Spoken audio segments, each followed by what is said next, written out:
Hello, my name is Rudy Helbock for ICTV, and tonight I have the tremendous honor and privilege of speaking with First Lieutenant Andrew Kinard of the United States Marine Corps. How you doing? Hi. Would you mind enlightening the Iona community who are watching at home on how you managed to have such positive energy and just keep going even after such a tragic event has happened? Thank you for that question, and thank you for having me on your program. I think my energy just comes from knowing that I was a part of the Marine Corps and serving my country. That pumps me up when I think about, what I've had to go through recovering from this IED explosion 5 years ago. But I mean, the thing that makes all the difference for me is just I was wearing my uniform of my country. I was serving with pride. I was serving with the greatest men that I will ever have a chance to meet. And I think about all of them, when times get tough, and it just picks me right back up. Thank you very much. Would you mind telling us a little bit about why you got into the military and you were a graduate of the Naval Academy, and you want to give us a little history about that? Sure. Very simply, I was 11 years old when I decided I wanted to go to the Naval Academy. From there, I saw that there were a lot of different things I could do within the Navy. I could go be on a ship, on a submarine, I could go fly a plane, or the Marine Corps was also a choice. Given that when I graduated in 2005, the Marines were doing what I felt was the most sort of immediate and visible job at the time, which was serving in Iraq, serving in Afghanistan. I definitely chose the Marines for that reason. So that's how sort of I became interested in the military. But, it's interesting because I don't have any family members who have served, and so that didn't affect my decision. Okay. And now you're in the joint program at Harvard University in Cambridge, Massachusetts, between law and business.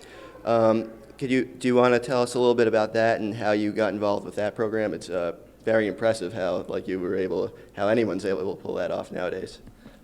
Thanks for asking that.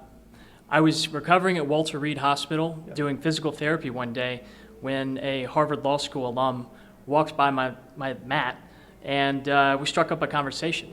By the end of it, he gave me his card and said, well, hey, if you ever want to find out what lawyers do, come give me a call. So I sort of went down to his office, we had breakfast, we chatted about the job, and he said, hey, I think you would be great at a place like Harvard Law School. I said, you kidding me? Like Harvard, that's where smart people go, that's not where I go. He goes, no, really, I think you should apply. You'd be great there. So sure enough, I worked really hard on my application. I studied really hard for the entrance tests, and I'd done well enough in college that I was competitive. So when I started at Harvard Law School, I then applied to Harvard Business School as well, because I said, well, more education is always a good thing, and I want to learn about how the rule book works and the playbook works at the same time. Okay. And one last question before we go. You mentioned you were heavily involved in the Wounded Warriors Project, even on the board of directors. Could you tell us quickly a little bit about that? Sure. The Wounded Warrior Project is a national charitable organization that their goal is to make this generation of veterans, after 9/11, the most well-adjusted and successful generation of veterans we've ever had.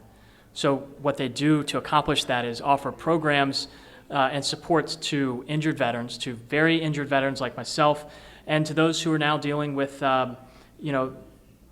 slightly less visible but equally debilitating injuries like PTSD and brain injuries.